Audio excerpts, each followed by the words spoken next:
예, 우리 함께 하나님 말씀 우리 보시겠는데요. 신약성경 고린도전서 6장 1절에서 마지막 절 20절까지를 함께 보겠습니다.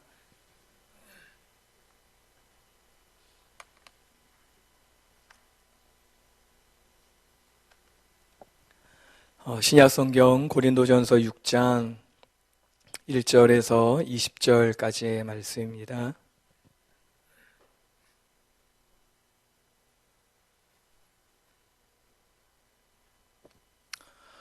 예, 우리 다 찾으셨으면요, 우리 1절에서 20절까지 우리 함께 읽겠습니다. 시작. 너희 중에 누가 다른 이와 더불어 다툼이 있는데 구태여 불의한 자들 앞에서 고발하고 성도 앞에서 하지 아니하느냐?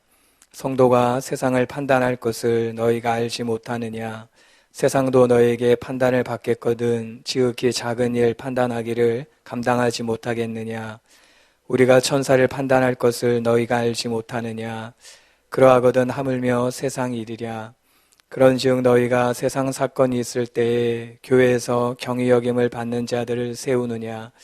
내가 너희를 부끄럽게 하려 하여 이 말을 하노니 너희 가운데 그 형제간의 일을 판단할 만한 지혜 있는 자가 이같이 하나도 없느냐?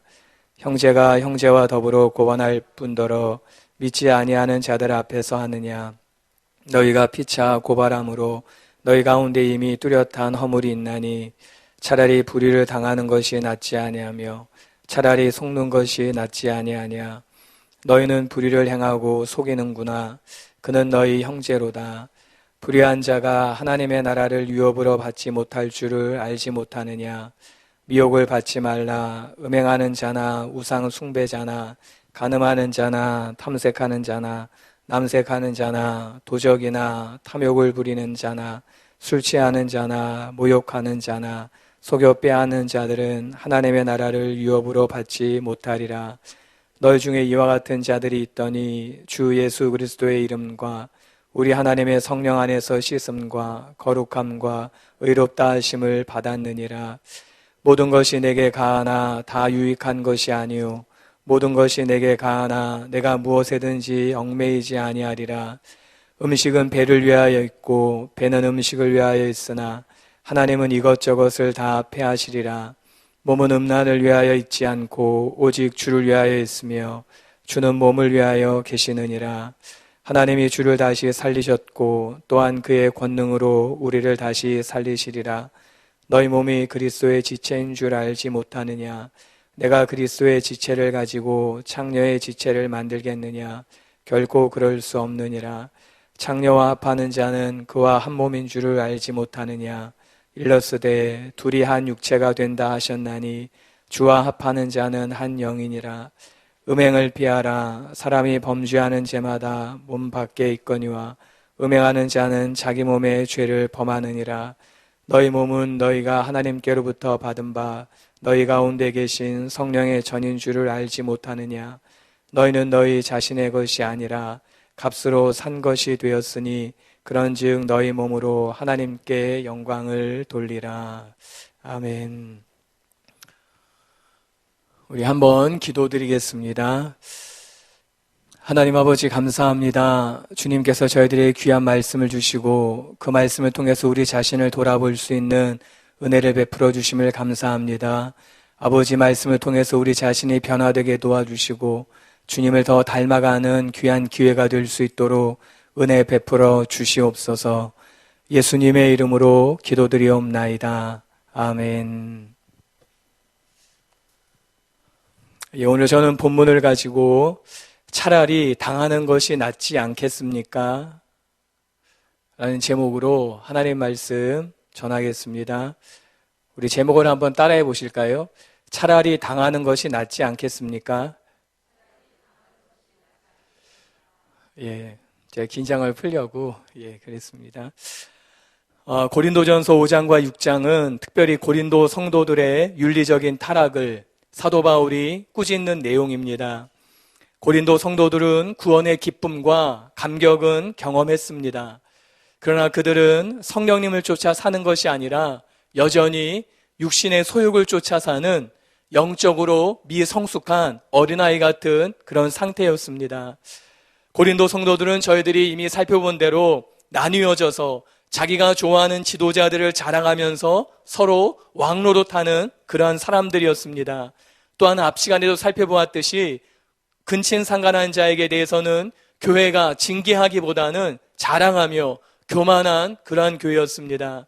한마디로 고린도 교회 성도들은 스스로가 절대 기준이 되어서 윤리적으로 타락할 수밖에 없는 그러한 현실이었습니다.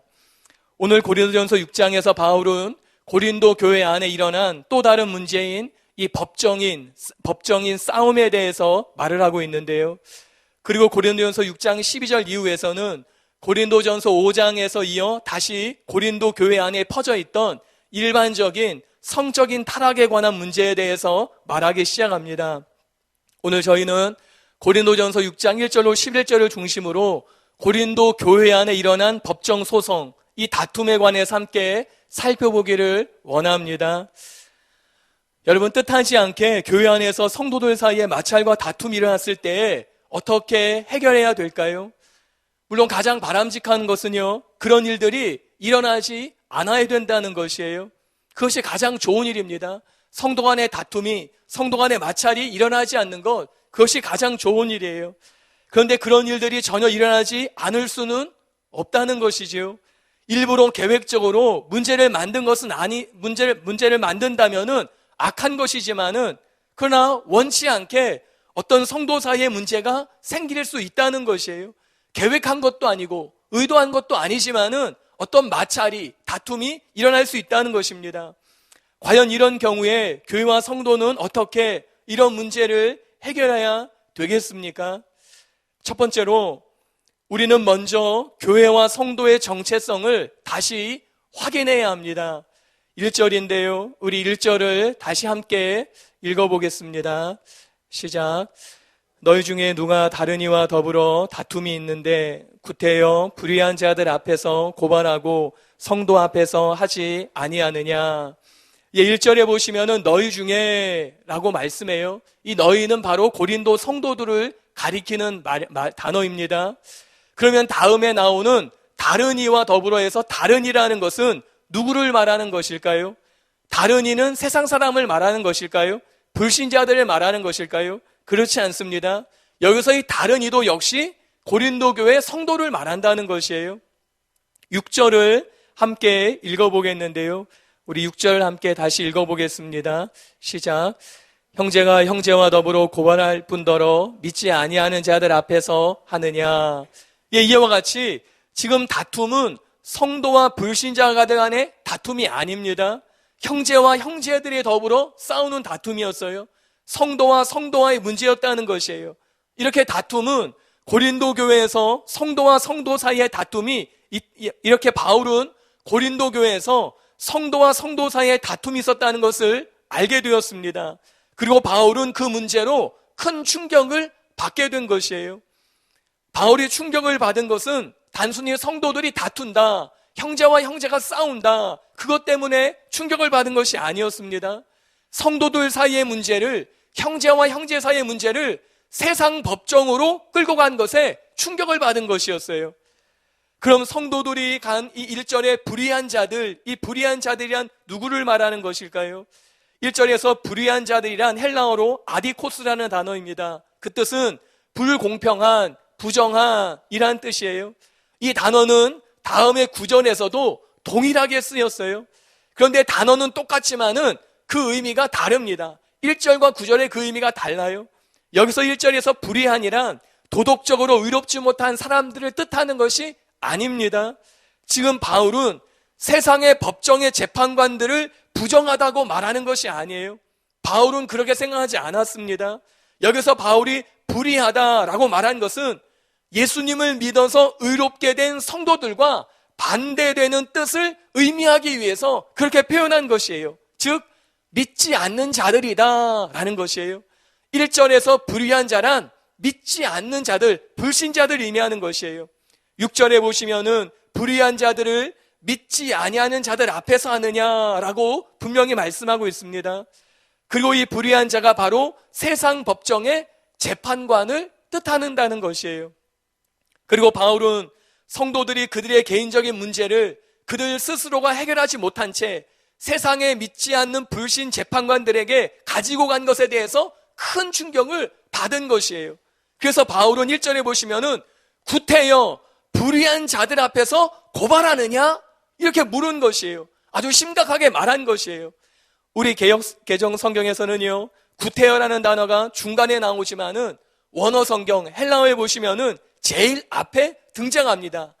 구태여라는 단어는 헬라어로 톨마오라는 단어입니다. 그 뜻은 감히 무엇을 하다니, 담대히 무엇을 하다니 라는 의미예요. 이 단어가 사용된 다른 성경 구절을 보면은 이와 같습니다. 마가복음 15장 43절인데요. 우리 함께 읽어볼까요? 시작. 아리마대 사람 요셉이 와서 당돌이 빌라도에게 들어가 예수의 시체를 달라 하니 이 사람은 존경받는 공회원이요 하나님의 나라를 기다리는 자라. 예수님께서 십자가에서 돌아가셨을 때 이 아리마대 요셉이 빌라도에게 와서 예수님의 시신을 달라라고 요구한 것이에요. 그때 마가는 이렇게 말해요. 당돌이 빌라도에게 들어갔다라고 표현하는 것이에요.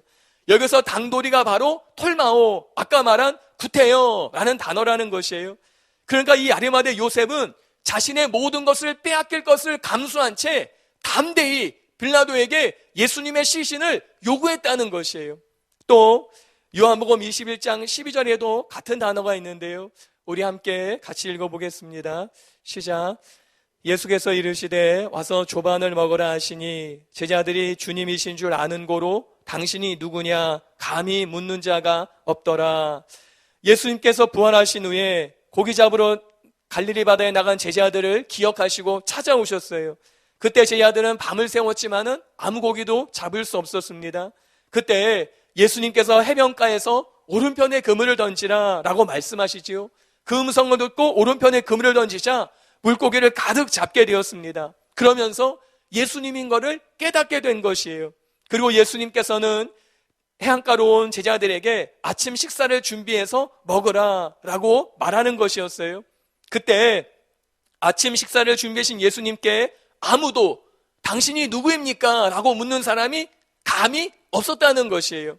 다 예수님이신 줄 아는 상황에서 감히 예수님에게 누구냐고 묻는다는 것은 어처구니 없는 그런 질문이었기 때문입니다.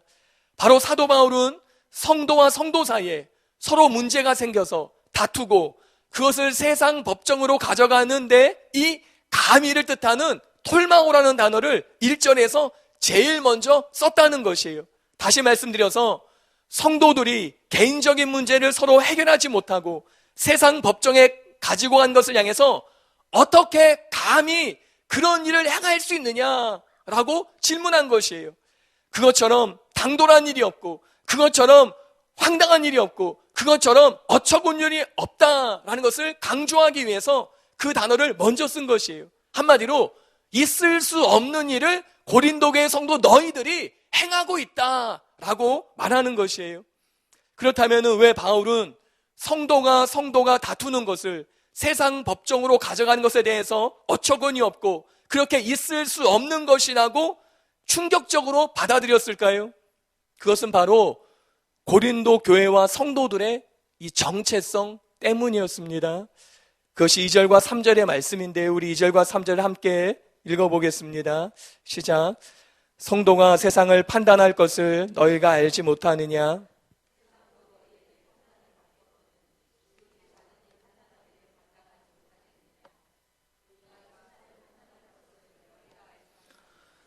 그러하거든 하물며 세상 일이랴.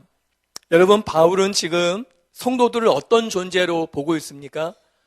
교회와 성도들의 정체성을 지금 무엇이라고 말하고 있어요? 하나는 세상을 판단하는 존재다라고 말해요. 또 다른 하나는 천사들을 판단하는 존재다라고 말합니다. 여러분, 이것이 바로 그리스도인의 정체성이라는 것이에요. 그리스도인이란 누구입니까?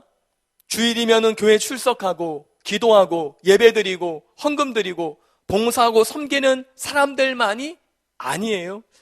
또 사역하고 주차 안내, 주방, 셀에서 섬기는 그런 존재들만이 아닙니다. 이런 것이 적은 일이라는 것이 결코 아니에요. 이런 것들은 너무나 중요한 것입니다. 그러나 진짜 그리스도인의 본질은 세상을 판단해야 하는 사람들이라는 것이에요. 여러분, 사람들은 범죄하여서 타락한 이후에 자신의 본능에 따라서 욕망과 욕심에 따라서 살았습니다. 욕망에 지배받으며 살아왔어요. 본능과 욕망은 눈앞에 보이는 것만 따라 살게 하는 요소입니다. 눈에 보이는 대로 육신의 정욕과 안목의 정욕과 이생의 자랑에 따라 사는 것이 인간의 본능이고 본성이고 욕망이라는 것이에요. 그래서 여기서 많은 문제들이 발생한다는 것입니다. 사람들의 많은 문제들이 어디서 일어납니까? 사람들이 당장 내 눈앞에 보이는 그 욕망, 욕심대로 판단을 내리고 잘못된 결정을 내렸기 때문이라는 것이에요. 조금만 깊이 생각했다면은 그런 결정을 안 내렸을 텐데 너무 시야가 짧았다는 것이에요. 근시안적으로 눈앞의 이익만 봤기 때문에 그런 실수를 저지른다는 것이에요. 반면에 그리스도인은 어떤 사람들입니까? 그리스도인들은 영원을 바라보며 사는 사람들이에요. 쉽게 말씀드려서 멀리 보는 사람들이라는 것이에요. 따라서 멀리 보면 멀리 볼수록 지금 이 순간에 내가 무엇을 해야 할지를 바르게 판단하고 볼 수 있다는 것이에요. 이렇게 그리스도인들은 영원한 가치를 추구하기 때문에 세상의 문화나 정치나 교육적으로 무엇이 잘못되어 가고 있는지를 볼 수 있는 위치에 있는 사람들입니다. 그래서 교회와 성도들이 사회가 나아갈 방향을 제시해 줄 수 있는 것이에요. 간단히 말씀드려서 한마디로 성도들이란 마지막 하나님의 심판을 불과 같이 선명하게 알기 때문에 세상을 향해서 지금 그렇게 살면은 안 된다. 지금 그렇게 결정하면 안 된다. 지금 그렇게 욕심에 대해서 살면은 안 된다라고 말해줄 수 있는 존재들이라는 것이에요. 이것이 교회고 이것이 성도들이라는 것입니다. 세상을 판단한다는 것이 지금까지 설명한 이런 의미도 있겠지만은 그런데 여기서 바울이 진짜 말하고 싶은 것은 이런 것을 넘어서는 것이에요. 최후의 심판 때에 성도들의 역할을 의미하는 것입니다. 최후의 심판 때 우리 그리스도인들은 주님과 함께 세상을 심판하는 역할을 감당하게 될 것입니다. 왜냐하면 예수님께서 그것을 약속하셨기 때문이에요. 마태복음 19장 28절에 보시면은 이런 말씀이 있습니다. 우리 함께 읽어보겠습니다. 시작. 예수께서 이르시되 내가 진실로 너에게 이르노니 세상이 새롭게 되어 인자가 자기 영광의 보좌에 앉을 때 나를 따르는 너희도 12 보좌에 앉아 이스라엘 12지파를 심판하리라. 또 누가복음 22장 30절에도 비슷한 말씀을 하셨어요. 읽어보겠습니다. 너희로 내 나라에 있어 내 상에서 먹고 마시며 또는 보좌에 앉아 이스라엘 12지파를 다스리게 하려 하노라. 예수님이 하신 말씀이 무엇이에요? 12지파를 심판할 것이다. 12지파를 다스리게 할 것이다 라는 말씀이라는 것이에요. 이와 같이 마지막 심판 때 예수님을 믿는 그리스도인들은 주님 곁에서 세상을 심판하는 것을 돕는 자들이라는 것이에요. 그것이 바로 저와 여러분들이라는 것이에요. 뿐만 아니라 오늘 보면 3절에 보시면 바울은 성도들은 천사까지 판단하게 될 것을 말씀하고 있습니다. 여기서 천사란 타락한 천사를 뜻합니다. 성도들은 세상뿐만 아니라 타락한 천사들을 판단하는 존재입니다. 영적인 세계를 판단하는 사람들이라는 것이에요. 이 땅에서는 우리가 그렇게 유명하지 않을 수 있습니다. 저와 여러분이 그렇게 많이 알려지지 않을 수도 있어요. 권력이나 지혜나 배경이나 아무것도 가지지 않을 수도 있습니다. 그러나 그것이 우리의 전부의 모습은 아니라는 것이에요. 우리의 실존적인 우리의 존재 자체는 세상을 심판하고 천사들을 심판할 그러한 사람들이라는 것이에요. 이것이 바울이 말하는 그리스도인의 정체성이었어요. 고린도 교회 성도들의 정체성이었습니다. 그런데 그런 고린도 교회 성도들이 지금 현실은 어떻다는 것입니까? 세상의 일을 판단하는 것은 고사하고 개인의 문제들을 해결하지 못하고 있었다는 것이에요. 더군다나 그 개인의 일은 지극히 작은 일이라는 것이에요. 2절에 보시면은요, 지극히 작은 일이다 라고 말씀해요. 여기서 지극히 작은 일이란 엘라키스토스라는 헬라어 단어입니다. 이것은 단순히 그냥 작은 것이 아니라 작은 것 중에 최고로 작다라는 의미가 있는 것이에요. 역사와 세상과 천사들을 판단할 능력을 가진 성도들이 개인의 지극히 작고 작은 문제들을 해결하지 못한 채 그것을 세상 법정으로 끌고 간 것이에요. 그것 때문에 바울은 충격을 받은 것이에요. 이렇게 바울은 세상 법정의 성도들이 개개인의 문제로 서는 것을 보면서 성도들의 정체성에 대해서 지금 말해주고 있는 것입니다. 바울이 교회 문제를 해결하기 위해 꺼내든 것은 무엇이었습니까? 교회와 성도들의 정체성을 분명하게 말해주는 것이었어요. 교회란 무엇인지, 성도란 누구인가를 본질적인 문제들을 꺼내든 것입니다. 왜 그렇습니까? 정체성을 우리가 분명히 알 때 그 정체성에 맞는 삶을, 태도를 살아갈 수 있기 때문이에요. 내가 누구인지 알아야 그렇게 살 수 있는 것이에요. 내가 경찰관이에요. 근데 자신이 경찰관인 줄 모르는 것이에요. 그러면 경찰관의 역할을 할 수 없습니다. 내가 아버지인데 아버지가 자기가 아버지인 줄 모르는 거예요. 그럼 아버지 역할을 못하는 것이에요. 모든 게 다 그렇지 않습니까? 의사가, 교사가, 판사가, 군인이, 주부가, 학생이 자신의 정체성을 모르면은 방황할 수밖에 없습니다. 그 역할을 감당할 수 없습니다. 그러므로 내가 누구인지를 분명히 아는 것, 그것이 중요한 것이에요. 그러므로 바울은 고린도 교회 성도들 향해 너희들은 세상을 판단하고 천사들을 판단할 존재다 라고 말하는 것이에요. 너희들이 얼마나 고귀하고 얼마나 존귀한지를 아느냐라고 묻는 것이에요. 바울은 고린도 교회 성도를 향해 큰 소리로 야단치기보다는 너희들은 바로 이와 같이 존귀한, 이와 같이 고귀한 존재들이라, 그것을 다시 생각나게 만들어준 것입니다. 참으로 바울의 가르침이 대단합니다. 바울은 책망하기보다는 그리스도인의 본질을 말해준 것이에요. 자신의 정체성을 잃어버리고 사는 그리스도인에게 자신이 어떠한 존재인지를 분명하게 말해준 것이에요. 내가 어떤 위치에 있는지, 나에게 어떤 특징이 있는지를 말해준 것입니다. 내가 소유한 것은 무엇이고 내가 어떤 신분인지를 말해준 것이에요.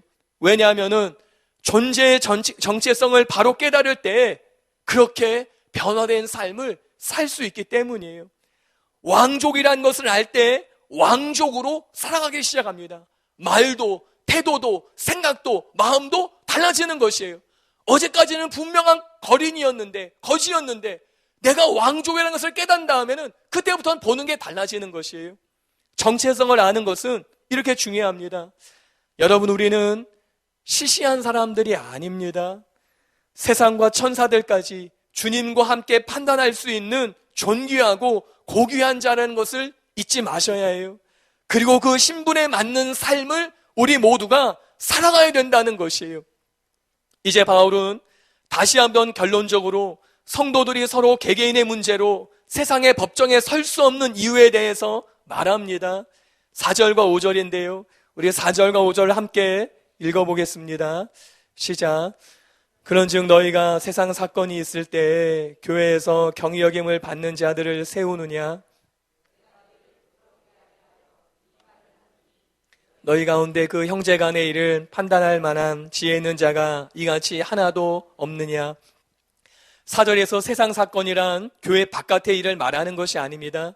지금 바울은 교회 안의 문제를 법정에 끌고 간 것을 말하는 중이에요. 그러므로 여기서 세상 사건은 매일 생활 속에 일어나는 그러한 일들입니다. 그러니 이 일은 일상에서 일어나는 사소한 일을 의미하는 것이에요. 중대하고 거창한 일들이 아니라는 것입니다. 무슨 우주 문제, 세계 문제 때문에 일어난 다툼이 아니라는 것이에요. 지금 성도들의 문제는 그런 일들이 아니에요. 일상적으로 사소하게 일어나는 그런 일들을 말하는 것이에요. 여러분, 이렇게 매일 일어나는 일상적인 사소한 일들은 어떻습니까? 사람들이 보기에 알 수 있는 일들이라는 것이에요. 충분히 해결할 수 있는 문제들이라는 것이에요. 복잡한 것이 아니라는 것이에요. 이런 문제를 해결하는데 사실 법정은 필요 없습니다. 특별히 따로 뛰어난 모사들이나 지혜들이 따로 필요 없다는 것이에요. 그냥 쌍방간에 스스로 해결하든지 아니면 누구든지 해결해 줄 수 있는 그러한 사소한 것들이라는 것이에요. 그런데 대부분의 교회 성도들의 문제가 바로 이와 같지 않습니까? 여러분, 신앙생활 하시면서 성도와 성도들이 다투거나 싸우는 모습을 다 한 번쯤은 보셨을 것이에요. 다 보라고 광고 내면서 싸우진 않아도 성도들 간에 알게 모르는 미묘한 그런 감정의 문제들, 마음에 언짢아지는 그런 작은 소소한 일들을 경험하셨을 것이에요. 주방에서 일하는데 그냥 작은 그런 문제들, 이거 쓸까 저거 쓸까, 이거 조미료 넣을까 뺄까, 큰 그릇 쓸까 작은 그릇 쓸까, 여기다 담을까 저기다 담을까, 과일은 요렇게 놓을까 저렇게 놓을까, 그런 거 있잖아요. 할렐루야. 예. 그런 거 있어요. 과일을 요렇게 깎으면 이쁠까 저렇게 깎으면 이쁠까. 서로가 근데 좀 신경전이 벌어지는 거예요. 근데 그게 중요한 것은 아니에요. 일상적으로 일어나는 일들이라는 것이에요. 그때 누가 잘못하고 잘했는지, 어떻게 하면 해결될 수 있는지 사실 우리는 다 아는 문제라는 것이에요. 그렇지 않습니까? 바울이 지금 바로 그 말을 하는 것이에요. 그렇게 누구든지 다 알고 해결해 줄 수 있는 사소한 일들이다 라는 것이에요. 바울은 지금 계속해서 세상과 천사들을 판단할 존귀한 성도들이 이렇게 누구든지 다 아는, 또 누구든지 쉽게 해결할 수 있는 사소한 문제들을 해결하지 못한 채 세상 법정에 서는 일에 대해서 말하고 있는 것이에요. 4절에 보시면은 경히 여김을 받는 자들을 세우느냐 라는 말씀이 있습니다. 이것에 대한 해석은요, 두 가지예요.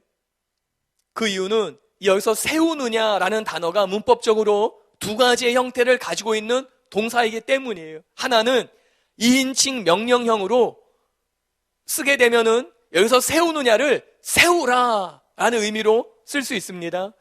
그러므로 경히 여김을 받는 사람, 즉 교회 안에서 제일 작은 사람을 세우라 라는 그 뜻인 것이에요.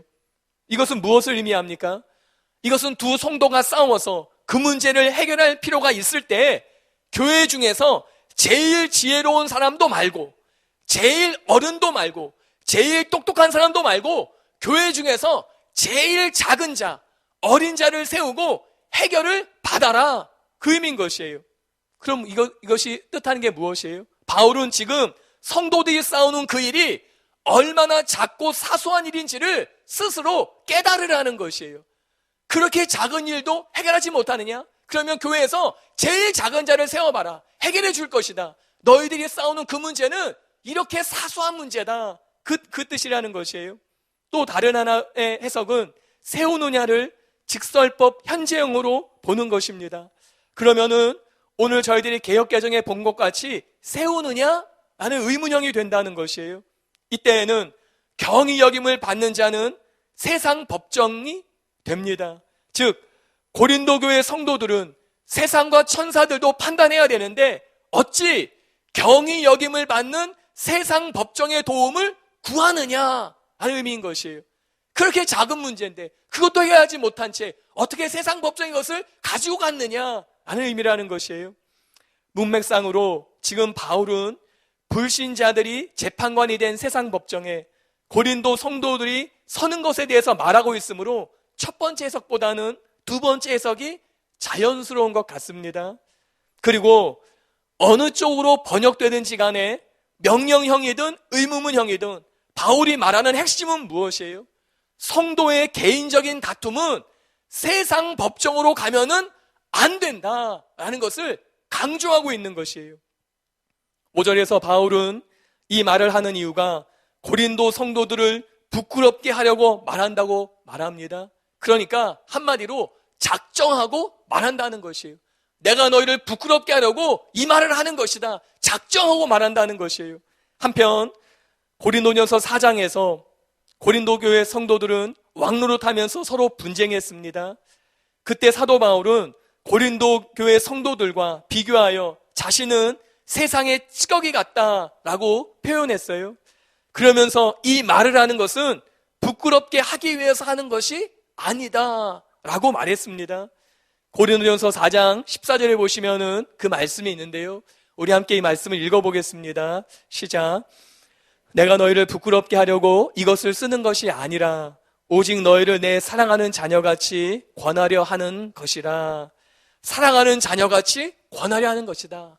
내가 아버지의 마음으로 자녀를 대한 같이 말하기 위해서 쓰는 것이지 부끄럽게 하려고 쓴 게 아니다 라는 것이에요. 고린도 교회 성도들이 왕노릇할 때 그 모습을 보면서 자신은 쓰레기와 같은 그런 대우를 받으면서 산 것을 비교하면서 말할 때에는 고린도 교회 성도들을 부끄럽게 하려고 말하지 않았어요. 그러나 지금 바울은 성도의 개인적인 다툼의 문제에 대해서는 부끄럽게 하려고 말한다 라고 작정하고 말한다는 것이에요. 왜 그렇습니까? 왜 바울은 어떨 때는 부끄럽게 하기 위해서 말한 것이 아니다 라고 말하고, 지금은 내가 부끄럽게 하기 위해서 작정하고 말한다 그렇게 말했을까요? 그것은 단순히 부끄러움을 주는 것이 목적이 아니라 부끄러움을 통해서 자신들의 잘못을 깨닫게 하기 위함이었기 때문입니다.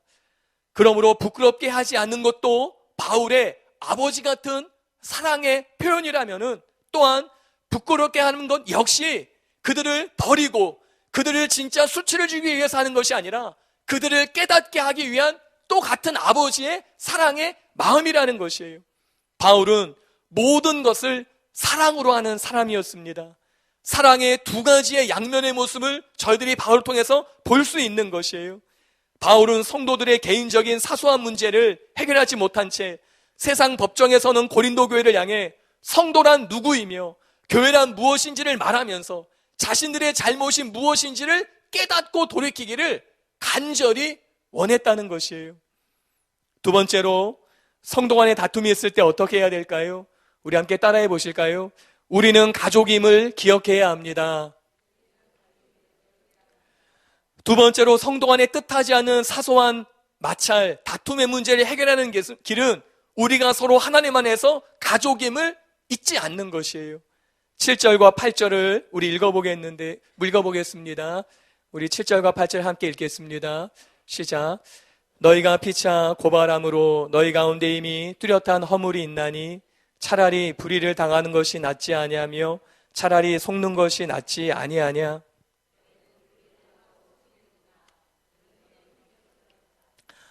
예, 7, 8절은 성도가 다툼으로 인해서 법정의 섬으로 인해 피해를 입는 사람과 피해를 주는 사람 모두에게 하는 말로 볼 수 있습니다. 7절에서 먼저 뚜렷한 허물이 있다라는 말씀에서, 허물은 헬라어로 헤테마라는 단어인데요, 그 뜻은 패배, 손실이라는 뜻이에요. 즉, 이 부분을 직역해 보면은 이렇습니다. 너희가 소송을 하니 이것은 너희에게 완전히 패배를 의미한다 라고 할 수 있습니다. 성도들의 법정인 다툼은 교회의 완전한 패배를 의미한다는 것이에요. 조병수 교수님은 고린도전서 어떻게 읽을 것인가 라는 책에서 이렇게 쓰셨어요. 고린도 교회의 법정 투쟁은 교회에 요구되는 모범에서의 탈선이고 교회의 정상적인 수준에서의 미달이며 결국 영적인 실패다라고 말한 것이에요.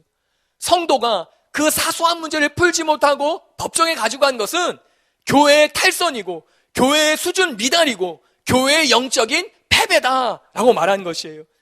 어제까지만 해도 형제 자매라고 하던 성도들이 세상 법정에까지 가서 다투었다는 것은 영적인, 신앙적인, 도덕적으로 완전한 패배를 의미한다는 것이에요. 다른 말로 이것은 교회의 존재 자체를 무너지게 만드는 것이다 라고 볼 수 있다는 것이에요. 한마디로 이미 고린도 교회와 성도들은 완전히 패배한 존재다 라는 말입니다. 다시 말씀드려서 세상을 이기신 예수님은 승리자이신데 그 승리자를 믿고 있는 교회는 패배했다는 것이에요. 그 승리자를 믿고 있는 성도들은 완전히 실패자라는 것이에요. 여러분, 이것이 얼마나 슬픈 일이에요. 우리의 주님이신 예수님은 승리하셨는데 그 주님이신 예수를 믿는 교회와 성도들은 패배했다는 것이에요. 오늘날 이런 교회와 성도들이 얼마나 많습니까? 목사와 장로 간에, 장로와 장로 간에, 성도와 성도 간에 싸우고 다툼으로 말미암아 완전히 패배한 교회, 완전히 패배한 성도들이 얼마나 세상에 많냐는 것이에요. 이 모든 것은 교회의 완전한 패배 그 이상도 그 이하도 아니라는 것이에요. 여러분, 생각해 보십시오. 만약 성도들이 법정에서 서로 싸운다면은 그 법정에 관계된 사람들이 그 이야기를 들으면서 교회가 말하는 진리에 대해서 어떻게 생각하겠습니까? 교회가 말하는 진리에 대해 귀를 기울이겠느냐는 것이에요. 성도들이 서로 법정에서 치고받고 싸우는 것을 보면서 교회가 말하는 진리, 교회가 말하는 사랑, 교회가 말하는 용서, 교회가 말하는 긍휼이나 자비에 대해서 어떻게 받아들일 수 있겠느냐는 것이에요. 그들은 믿지 않는다는 것이에요. 교회가 하는 말을 그들은 듣지 않을 것이라는 것이에요. 그러므로 성도들이 그 사소한 문제를 해결하지 못한 채 세상 법정에서 싸우는 것은 그 자체가 이미 패배자다라고 바울이 강조해서 말하고 있는 것이에요. 8절에 보시면은 이런 말씀이 있어요. 그는 너희 형제로다 라는 말씀이에요. 여러분, 교회는 가정입니다. 가정의 문제를 바깥으로 가지고 나가는 것은 가정의 수치이고 부끄러움이지요. 가정에서 가족 간의 싸움에는 승자도 패자도 존재하지 않습니다. 가정에 부끄러움만 남을 뿐이에요. 부부가 싸우면은 누가 이기고 누가 지는 것이에요. 다 큰 상처만 안는 것이에요. 부모와 자녀가 싸운다면은 누가 승자이고 누가 패자입니까? 다 패자이고 다 부끄러울 뿐이에요. 형제 간에 싸우면은 누가 이기고 누가 이기는 것, 누가 지고 누가 이기는 것이에요. 다 부끄러울 뿐이라는 것이에요. 가족은 이기고 지는 의미가 하나도 없습니다. 형제는 이기고 지는 의미가 하나도 없어요. 왜냐하면은 가족이기 때문이에요. 사랑하는 사이에 이기고 지는 것이 무슨 의미가 있겠습니까? 내가 이기고 형제가 손해보는 것이 마음 편하겠습니까? 차라리 내가 지고 내가 손해보는 것이 더 낫지 않겠느냐는 것이에요. 싸우지 않고 내가 손해보고 내가 양보하고 내가 당하는 것이 차라리 낫지 않겠냐는 것이에요. 그래서 바울은 7절에 이렇게 말하는 것이에요. 차라리 불의를 당하는 것이 낫지 아니하며 차라리 속는 것이 낫지 아니하냐. 이것이 성도 간의 다툼의 문제를 풀어주는 핵심 열쇠입니다. 지금 성도들은 세상과 정의와 불의를 두고 싸우는 것이 아니에요. 우리는 세상의 불의와 싸워야 합니다. 오늘날 교회는 불의와 싸우는 용기가 필요한 시대예요. 거짓과 싸우는 담대함이 필요한 시대입니다. 죄와 싸우는 용맹스러움이 필요한 시대입니다. 그런데 교회는 이런 것과는 너무 안 싸우지 않습니까? 불의와 싸우지 않습니다. 거짓과 싸우지 않습니다. 죄와 싸우지 않아요. 다 침묵합니다. 누구도 나서지 않아요. 다 숨습니다. 반면에 어떻습니까? 교회가 성도들끼리 싸운다는 것이에요. 교회가 교회들끼리 싸운다는 것이에요. 교단과 교단끼리 싸운다는 것이에요. 정말 싸워야 할 대상 앞에서는 비겁해하면서 정작 싸워서는 안 되는 대상하고는 이를 악물고 싸운다는 것이에요. 그리고 그 싸우는 이유가 무엇이에요? 너무 뻔한 것이에요. 대개가 돈이거나 명예거나 자존심이거나 기득권이거나 자기 왕국 때문에 싸운다는 것이에요. 그래서 교회가 교회를 상대로, 성도가 성도를 상대로 부끄러운 줄 모르고 싸우는 것이 오늘날 현대 교회의 모습이라는 것이에요. 여러분, 이런 싸움의 승자가 누구인 것이에요? 둘 다 주님을 사랑한다고 하면서 믿는다고 하면서 싸우면은 누가 승자가 될 수 있겠느냐는 것이에요. 바울이 말한 대로 오직 당하는 사람, 오직 당하는 쪽만이 승자인 것이에요. 이것이 그리스도의 정신입니다. 지금 바울이 이것을 말하는 것이에요. 성도 간의 싸움은 서로 패배자만 될 뿐이라는 것이에요. 교회의 패배를 선언하는 것밖에 안 된다라는 것이에요. 그러니 싸우지 말고 그냥 당해버려라. 그냥 속아버려라. 그 말을 하는 것이에요. 그렇지만은 이것이 형제의 악행을 눈감아주라 라는 요구는 아닙니다. 악행에 대해서는 철저히 지적하고 싸워야 합니다. 하지만 이때도 악행에 대적하는 이유가 내가 손해를 당하지 않기 위해서 하는 것이 되어서는 안 된다는 것이에요. 악행에 대적하더라도 손해를 감수할, 손해를 당할 각오를 해야 한다는 것이에요. 여러분, 우리는 넓게 볼 수 있어야 합니다. 우리는 하나님의 시각으로 볼 수 있어야 해요. 우리의 이익이나 손해를 떠나 하나님의 영광, 하나님의 이름을 우리는 먼저 생각할 줄 알아야 된다는 것이에요. 그리고 오직 사랑으로 대해야 됩니다. 여러분, 때로 관계에서 어려울 때가 있습니다. 다툼이 있을 수 있어요. 마찰이 있을 수 있어요. 그때 힘들다고 내가 받은 그대로 다 돌려주면은요, 남는 것이 하나도 없습니다. 그러나 힘들지만은, 어렵지만은 사랑하기 때문에 당하고 내가 속으면은 그 마지막에는요, 반드시 끝이 있습니다. 억울함과 힘듦과 손해와 모함과 어려움을 그냥 받아보세요. 그냥 당해보세요. 그냥 겪어보세요. 그냥 감수해보세요. 그러면은요, 우리는 주님을 알게 됩니다. 차라리 불의를 당하고 차라리 속으라 라는 바울의 말에서 여러분은 누가 떠오르십니까? 예수님이 떠오르지 않습니까? 예수님의 말씀, 예수님의 마음이 보이지 않습니까? 마태복음 5장 38절에서 44절의 말씀인데요, 우리 조금 길긴 하지만은 이 말씀을 함께 읽어보겠습니다. 시작. 또 눈은 눈으로 이는 이로 갚으라 하였다는 것을 너희가 들었으나 나는 너에게 이르노니 악한 자를 대적하지 말라. 누구든지 내 오른편 뺨을 치거든 왼편도 돌려대며 또 너를 고발하여 속옷을 가지고자 하는 자에게 겉옷까지도 가지게 하며 또 누구든지 너로 억지로 오리를 가게 하거든 그 사람과 심리를 동행하고 내게 구하는 자에게 주며 내게 꾸고자 하는 자에게 거절하지 말라. 또 내 이웃을 사랑하고 내 원수를 미워하라 하였다는 것을 너희가 들었으나 나는 너희에게 이르노니 너희 원수를 사랑하며 너희를 박해하는 자를 위하여 기도하라. 예수님의 말씀이에요. 예수님께서는 그리고 이 말씀하신 그대로 사셨습니다. 예수님의 십자가 사건을 보십시오. 예수님께서 능력이 없으셔서 십자가에 매달리신 것입니까? 예수님께서 할 말이 없으셔서 변론을 못하셨습니까? 빌라도도 예수님이 억울하게 잡혀온 것을 이미 알았어요. 그런데 예수님께서는 고난을 당하시고 끝까지 침묵하셨습니다. 마치 불의한 자 같이, 마치 부정한 자 같이, 마치 죄인처럼 다 당하셨다는 것이에요. 매를 맞고 침뱉음을 당하고 뺨을 맞으시고 옷을 발가벗기심을 당하셨다는 것이에요. 그리고 십자가에 매달려 계실 때 뛰어내버려라, 내려보아라 라는 모욕을 다 감수하셨다는 것이에요. 예수님께서는 절대 무능하지 않으셨지만은 무능함으로 여김을 당하셨다는 것이에요. 왜 그렇게 당하셨습니까? 더 큰 것을 위해서였어요. 바로 저와 여러분의 구원을 위해서였습니다.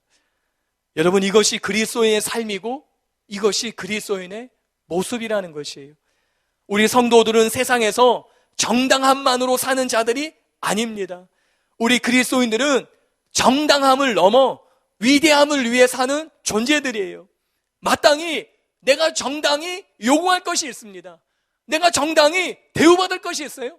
내가 정당히 누릴 수 있는 것이 있습니다. 그렇지만은 더 큰 하나님의 뜻을 위해서, 더 위대한 하나님의 나라를 위해서, 더 가치 있는 하나님의 영광을 위해서 이 모든 것들은 기꺼이 참는 사람들, 그 사람들이 그리스도인이라는 것이에요.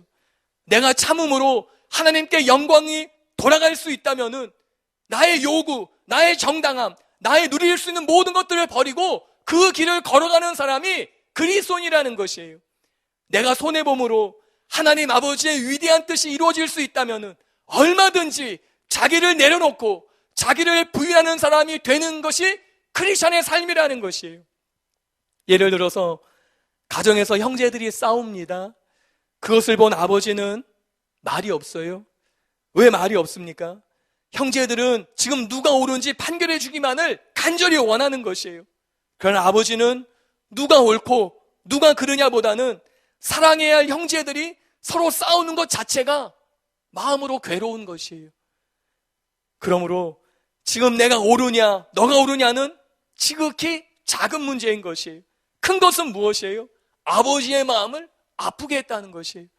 그러므로 형제들이 싸움으로 인해서 괴로워하는 아버지의 마음을 알고 내가 차라리 당하는 것이에요.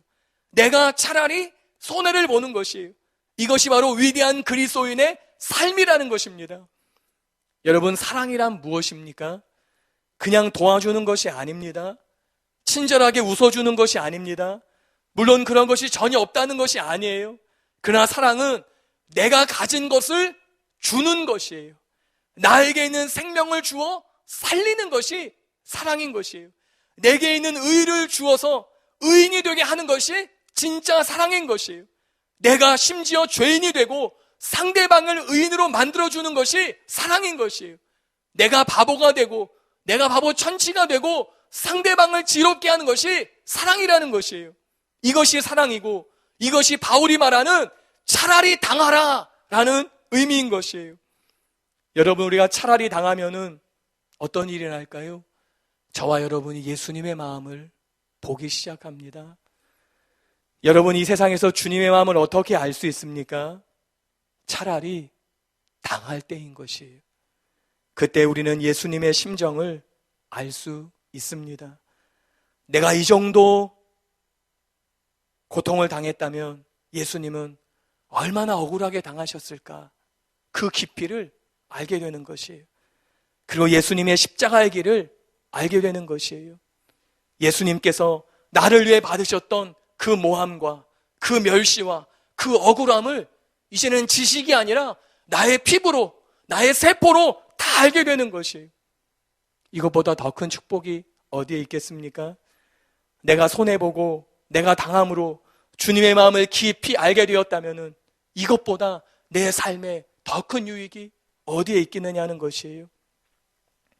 그러므로 불의를 당하는 것이 지는 것 같아 보이지만은 그것이 승리의 길이에요. 교회와 성도들은 이것을 서로 원칙으로 삼아야 되는 것이에요. 그럴 때 마찰과 다툼이 있을 때 그것을 법정으로까지 가져가지 않게 될 것이에요. 그리고 우리는 우리 안에서 하나님의 나라를 보게 될 것입니다. 바울은 그래서 고린도 교회 성도들에게 말한 것이 차라리 당해버려라. 차라리 속아버려라. 그것이 주님의 마음을 아는 것이고 그것이 주님이 걸은 십자가를 가는 것이다. 그리고 그 안에서 비로소 하나님 나라를 보게 될 것이다 말한 것이에요. 마지막 세 번째로 성도와의 마찰과 다툼이 있을 때 모든 불의함을 버리고 하나님 백성답게 살아야 합니다. 마지막으로 성도들과 다툼이 생기면 어떻게 해야 될까요? 이미 변화된 삶을 타협 없이 살기로 결단하는 것이에요. 그것이 9절부터 11절의 말씀인데요. 우리 함께 읽어보겠습니다.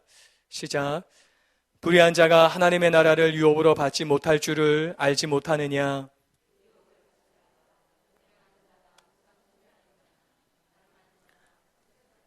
남색하는 자나 도적이나 탐욕을 부리는 자나 술 취하는 자나 모욕하는 자나 속여 빼앗는 자들은 하나님의 나라를 유업으로 받지 못하리라.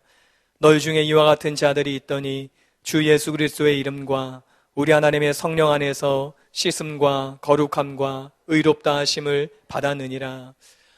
바울은 고린도 교회 성도들에게 불의한 행위들과 하나님 나라는 함께 갈 수 없다는 것을 분명히 말하고 있습니다.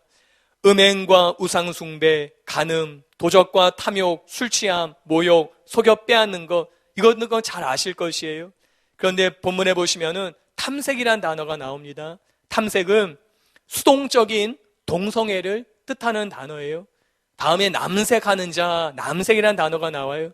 이것은 적극적인 동성애를 말합니다. 이런 일들을 행하는 자들은 하나님 나라에 들어갈 수 없다는 것이에요. 이런 일들을 행하면서 천국에 들어갈 수 있겠지 하고 생각하는 것은 헛된 생각이라는 것이에요. 바울은 혹시 그런 생각을 하는 사람들이 있을 것을 알고 9절에 보시면은 미혹을 받지 말아라 라고 분명히 말씀하고 있습니다. 이런 일을 하면서도 갈 수 있는 하나님의 나라는 존재하지 않으니까 미혹받지 말아라 라고 말하는 것이에요. 그런데 바울이 여기서 미혹을 받지 말라라는 이 단어를요, 갈라디아서 6장 7절에도 똑같은 말을 했습니다. 한번 갈라디아서 6장 7절 함께 읽어보겠습니다. 시작. 스스로 속이지 말라. 하나님은 업신여김을 받지 아니하시나니 사람이 무엇으로 심든지 그대로 거두리라. 예, 고린도전서 지금 본문에서는 미혹을 받지 말라라고 말했어요. 근데 갈라디아에서는 스스로 속이지 말라라고 나옵니다. 그런데 똑같은 이 문장이 똑같이 헬라어로 플라라오메 라는 단어예요. 하나도 차이 없이 똑같은 단어입니다. 그런데 한쪽에서는 미혹을 받지 말라라고 말하고 한쪽에서는 스스로 속이지 말라라고 번역했어요. 사람들은 미혹을 받습니다. 그리고 스스로 속입니다. 그런데 미혹은 어떻게 받는 것이에요? 스스로 속았기 때문에 받는 것이에요. 사람들이 왜 미혹을 받습니까? 그것은 스스로 자신을 속였기 때문에 미혹을 받는 것이에요. 누가 미혹하기 전에 먼저 스스로 자신을 속인 것입니다. 또 반대로도 자기가 자신을 속였기 때문에 사람들에게 미혹을 받는 것이에요. 상대방의 미혹은 스스로 자신을 속이지 않으면 받지 않습니다. 내가 나 자신을 속이지 않으면 어떤 미혹도 받지 않을 수 있어요. 그런데 사람들은 자신을 속이고 싶어 한다는 것이에요. 불의를 행하면서도 하나님 나라에 들어갈 수 있겠지, 스스로 자신을 속이는 거예요. 이런 일 좀 하고서도 천국 갈 수 있겠지, 이 정도쯤은 천국 가는데 큰 무리가 없을 거야. 스스로 자신을 속이는 것이에요. 그러니까 미혹이 오니까 덥석 그것을 잡는다는 것이에요. 미혹과 스스로 속임은 동전의 앞뒷면과 같다는 것이에요. 그러나 불의를 행하면서 하나님 나라에 들어갈 수는 없다라고 바울이 분명히 말하는 것이, 그러므로 모든 불의함을 버리라라는 것이에요. 마찬가지로 이런 불의를 행하지 않지만은 성도들과 다투고 싸우는 것을 작은 것으로 보면 안 된다는 것입니다. 나는 이런 불의함은 행하지 않아. 나는 동성애, 나는 이런 것 전혀 행하지 않아. 나는 속여 빼앗지도 않아. 나는 아무것도 하지 않아. 그렇지만 나는 성도들과 다툴 뿐이야. 그러면서 안심하는 것은 스스로 속이는 것이에요. 우리는 모든 불의함을 버려야 합니다. 그리고 우리는 그렇게 할 수 있습니다. 왜냐하면 11절에 주 예수 그리스도의 이름과 우리 하나님의 성령 안에서 씻음과 거룩함과 의롭다 하심을 받았느니라 라고 말씀하기 때문이에요. 불의함을 버려라. 어떻게 버릴 수 있어요? 그것이 어떻게 가능한 것이에요? 우리는 예수님의 이름과 성령 안에서 씻음과 거룩함과 의롭다 하심을 받았기 때문이라는 것이에요. 이것이 있기 때문에 모든 불의함을 넉넉히 버릴 수 있는 존재라는 것이, 우리 그리스도인들은 예수님의 이름과 성령의 씻음으로 윤리적인 불의함 정도가 아니라 인간의 근본적인 죄악을 버린 사람들입니다. 그러므로 우리는 의롭게 살 수 있습니다. 앞서 우리가 살펴본 것처럼 바울은 중요한 대목마다 강조하는 것이 있습니다. 그것은 고린도 교회 성도들의 정체성을 말하는 것이에요. 너희들이 어떤 자들인 줄 알아야 된다는 것이에요. 과거에 고린도 교회 성도들 중에 불의한 자들이 있었습니다. 그런데 바울은 말해요. 그러나 너희들은 씻음을 받았느니라. 과거에 불의를 행하는 고린도 교회 성도들이 있었어요. 그런데 그들 향해 바울은 말하는 것이에요. 그러나 너희들은 거룩한 자들이다. 과거에 불의를 행하는 고린도 교회 성도들이 있었습니다. 그런데 바울은 그들 향해 말하는 거예요. 그러나 너희들은 의로운 자들이다 라고 말하는 것이에요. 그러므로 이제 그렇게 살라는 것이에요. 정체성을 확인해주고 인정해주고 나아가야 할 길을 제시해 주었다는 것이에요. 여러분, 이것이 저와 여러분의 모습입니다. 우리는 이것을 믿어야 합니다. 예수님의 이름과 성령 안에서 씻겨졌고 거룩해졌고 의로워졌음을 확실히 굳게 믿어야 되는 것이에요. 이것이 우리의 정체성입니다. 이것이 우리가 살아가야 할 삶이라는 것이에요. 이것이 저와 여러분의 모습임을 마음으로 굳게 믿어야 합니다. 그리고 그렇게 살아가야 하는 것이에요. 우리 자신이 스스로 속아서 미혹받지 않는다면 우리 모두가 이와 같은 삶을 살게 될 것입니다. 결론을 말씀드리겠습니다. 고린도전서 5장과 6장은 앞서 말씀드린 대로 고린도 교회의 도덕적 타락을 교정하는 말씀이라고 말씀드렸어요. 바울은 온전히 거룩한 사람이 되기를 말하고 있습니다. 저와 여러분은 온전히 거룩한 사람들이 되어야 합니다. 그리스도인인 한 부분, 그리스도인이 어떤 한 부분은 세상과 닮고 어떤 한 부분은 또 그리스도인처럼 산다는 것은 있을 수 없기 때문이에요. 그런 그리스도인은 존재하지 않기 때문이에요. 그리스도인이라면은 모든 부분에 걸쳐서 새로워져야 되고 변화되어야 되기 때문이에요. 왜냐하면은 거듭남이라는 것은 우리의 사고방식, 생각이 180도 변하는 것이기 때문이에요. 내 생각이 변했는데 어찌 삶이 달라지지 않겠습니까? 내 마음이 변했는데 어찌 내 언어가, 내 태도가 달라지지 않겠느냐는 것이에요. 그러므로 여기서는 이 모습, 저기서는 저 모습을 보일 수 없다는 것이에요. 우리는 모든 부분이 다 달라져서 살 수밖에 없다는 것이에요. 한편 우리는 고린도 교회 안에 있던 문제 중에 하나인 성도들의 법적 문제에 대해서 살펴보았어요. 우리는 여기서 그렇다면은 성도들은 법정에 서면은 절대 안 되는가? 라고 생각할지 모르겠어요. 그러나 그런 것은 아닙니다. 여기서의 문제는 성도들 사이의 사소한 개인적인 문제들이었어요. 지극히 작은, 가장 작은 그런 문제들. 우리는 어떤 공적인 문제, 바깥으로부터의 어떤 위험이 있을 때 법의 도움을 받아야 합니다. 바울이 로마 법정에 상수한 것과 같은 것이에요. 이한수 교수님은 이에 대해서 이렇게 말하셨습니다. 어떤 형제라 불리는 사람이 악한 의도를 가지고 서류를 위조하여 자신의 재산을 속여 취했거나 가정을 파괴했거나 근거 없는 소문을 퍼뜨려 개인적인 명예를 크게 훼손시켰을 때 세상 법에 호소하여 자신의 재산이나 명예 등을 회복하려는 행위는 반드시 나쁜 것이라고만 볼 수는 없다. 그러나 이 경우에도 자신이 세상 법에 호소할 때 과연 그리스도의 영광이 손상되고 가릴 수 있는지를 항상 먼저 생각해야 할 것이다. 그리스도의 영광이 훼손될 가능성이 있을 때 나의 억울한 사정을 하나님만 아십니다 하고 겸손하게 양보하는 것이 진정한 그리스도의 태도다라고 보인다라고 썼어요. 여기에서 바울이 이야기하는 것은 철저하게 성도 간의 사소한 지극히 작은 개인적인 문제를 두고 하는 말이에요. 그것을 가지고 법정에 가느냐? 그럼 완전히 너희들은 패배자일 뿐이다. 세상이 교회를 어떻게 보겠느냐? 말을 듣겠느냐? 듣지 않을 것이다. 완전히 진 것이다. 그렇게 말하는 것이에요. 이렇게 우리는 사소한 지극히 작은 개인적인 문제를 만났을 때 철저히 우리는 종말론적인 의식을 가지고 살아야 합니다. 지금을 살지만은 영원을 바라보고 살아야 된다는 것이에요. 바울의 삶의 기초는 바로 이 영원을 바라보는 삶이었습니다. 자신이 현재를 살아가는 그 원리는 눈앞의 이익을 보는 것이 아니라 영원을 바라보는 것이었어요. 바울은 영원의 삶을 보고 지금 현재를 사는 사람이었습니다. 바울에게 미래는 현재를 행동하게 하는 요인이었다는 것이에요. 바울은 철저히 이와 같이 종말론적인 신앙의 삶을 살았습니다. 그래서 바울은 무엇을 해야 할지, 어떻게 살아야 할지를 선택할 수 있었던 것이에요. 그렇다면 여러분은 어떻습니까? 내가 예수님을 임금과 구주로 믿는데 내가 무엇을 바라보고 사느냐는 것이에요. 내가 교회에서 예배는 드리고 기도하고 성경은 아는데 은사 사역하고 또 섬기고 봉사는 하는데 나는 지금 무엇을 초점 두고 사느냐는 것이에요. 내가 바라보는 것은 지금 어디냐는 것이에요.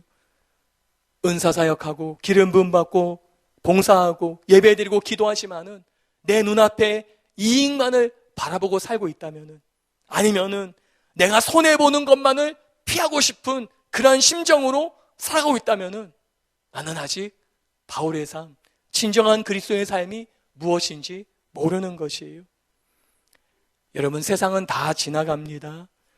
우리에게는 영원한 삶이 하루하루 다가오고 있습니다. 지금을 어떻게 사느냐가 미래의 그 사람이 될 것이에요. 하루살이에게는 내일이란 알 수 없는 것입니다. 하루살이에게는 오늘뿐이에요. 지금 만족하면은 그만입니다. 1년살이 들풀에게는 10년은 알 수 없는 것이에요. 올해 1년만 잘 살면은 되는 것이기 때문이에요. 그러나 영원을 사는 사람들에게는 다른 것이에요.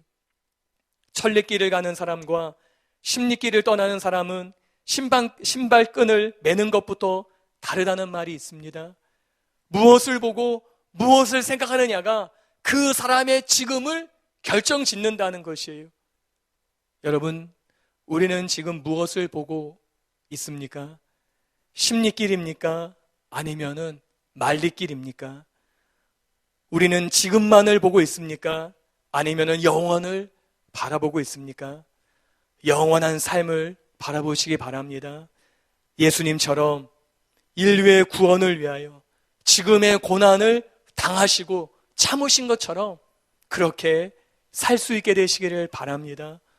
하루하루 시간이 지날수록 저와 여러분은 점점 누구를 닮아가고 있습니까?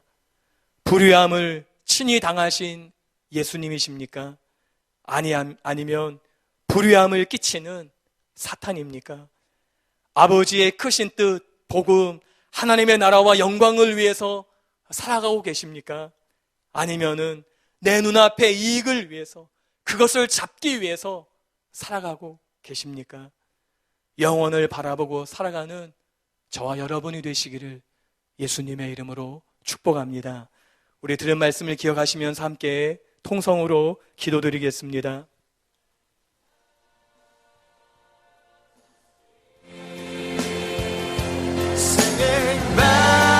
바울은 고린도 교회가 너무나도 지극히 개인적이고 사소한 작은 문제들을 해결하지 못한 채 그 문제들을 세상 법정에까지 끌고 간 것을 보면서 통탄했습니다. 충격을 받았습니다. 어찌 그렇게 어처구니 없는 일, 어찌 있을 수 없는 일을 너희들이 행하고 있느냐? 바울은 충격을 받은 것이죠. 왜냐하면은 크리스찬은 그 정도 수준의 사람이 아니기 때문에, 그리스도인은 그 정도 수준의 삶을 사는 사람들이 아니기 때문에, 그렇게 지극히 작은 사소한 문제들, 지극히 너무나 작고 작은 그 문제도 스스로 해결할 줄 모른 채 세상 법정을 찾아가서 해결해주기를 원하는 그러한 사람들이 아니기 때문이에요. 우리가 이 땅에서 어떻게 살아가는지 모릅니다. 어떤 배경에서 사는지 몰라요. 어떤 지위에서 사는지 모릅니다. 우리의 학벌이 어떤지, 우리의 수입이 어떤지, 우리의 세상의 지위가 어떤지 우리는 다 다를 것이에요. 그러나 그것은 이 땅에서의 시간 동안뿐이라는 것이에요. 저와 여러분이 어떤 존재입니까? 세상을 주님과 함께 심판하는 존재라는 것이에요. 저와 여러분이 어떤 사람들입니까? 천사들, 영적인 세계들을 판단하는 사람들이라는 것이에요. 그런 사람들이 어찌 지극히 작은 그 사소한 문제들로 인해서 세상 법정에 설 수 있느냐는 것이에요. 바울은 그 일에 충격을 받은 것입니다. 여러분, 이 일이 꼭 고린도 교회만의 문제입니까? 꼭 이 일이 고린도 교회 성도들만의 문제입니까? 오늘 현대교회의 비일비재하기라는 문제를 아니하는 것이에요. 왜 성도들이 다툽니까? 왜 성도들이 싸웁니까? 왜 성도들이 시험을 받습니까? 왜 성도들이 마음에 상처를 입습니까? 그것이 큰 문제 때문입니까? 그것이 큰 세계적인 문제 때문이에요? 그것이 국가적인 문제 때문입니까? 그것이 수백억, 수십억을 왔다 갔다 하는 그런 재물 때문입니까? 그렇지 않지 않습니까? 파고들면은 너무나 작은 나의 자존심, 그 쓸데없는 그 자존심 하나 버리지 못해서 길어지는 마찰은 아니냐는 것이에요. 그 하나 버리지 못한 채 끙끙 붙들고 있는 나의 기득권, 그것 때문에 일어나는 싸움은 아니냐는 것이에요. 그것 때문에 가족인 형제들이 다툰다는 것입니다. 그것 때문에 가족인 성도들이 싸운다는 것이에요. 저와 여러분의 다툼이 그렇지는 아니냐는 것이에요. 우리의 다툼이 큰 문제로 싸우는 것입니까? 우리의 마찰과 우리의 상함이, 우리 마음의 상처가 엄청난 문제 때문에 일어나는 일이에요. 그렇지 않다는 것입니다. 너무나 작은 문제, 너무나 듣고 보면은 우스운 문제, 너무나 들어보면은 하찮은 문제, 그 작은 것 때문에 형제가 형제와 등을 돌리고, 성도와 성도가 등을 돌리고, 목사와 목사들이 등을 돌리고, 교회와 교회들이 등을 돌린 채 살아가고 있지는 않느냐는 것이에요. 우리는 우리의 이 탐욕을 우리의 욕심을 주님 앞에 회개해야 되는 것이에요. 주님, 내 안에도 이 마음이 있습니다. 지극히 작고 작은 그 정말 쓸데없는 자존심 하나 때문에 내가 사랑하는 형제와 등을 돌린 채 삽니다. 내 안에 있는 그 쓸데없는 작은 욕심 하나 때문에 내가 사랑하는 형제들과 의가 상한 채 살고 있습니다. 내 안에 있는 아무짝에 쓸모없는 그 기득권 하나 때문에 내가 사랑하는 형제들과 마음이 상한 채 말 한마디 못한 채 살아가고 있습니다. 주님, 나 자신이 고린도 교회 성도와 같습니다. 주님, 내가 고린도 교회 성도들과 같습니다. 주님, 내 마음을 용서하소서. 내 마음에 긍휼을 베푸소서. 주님처럼 차라리 당하는 사람이 되게 하소서. 주님처럼 차라리 속는 자들이 되게 하소서. 주님처럼 차라리 매를 맞는 자들이 되게 하여 주시옵소서. 그래서 교회의 존귀함을 세상 가운데 알릴 수만 있다면, 하나님의 이름에 먹지를 하지 않을 수만 있다면, 예수 그리스도의 그 존귀한 희생을 가리지 않을 수만 있다면, 주님, 우리는 차라리 당하고, 우리는 차라리 속으며, 우리는 차라리 어려움을 겪는 손해보는 사람들로 살게 하여 주시옵소서.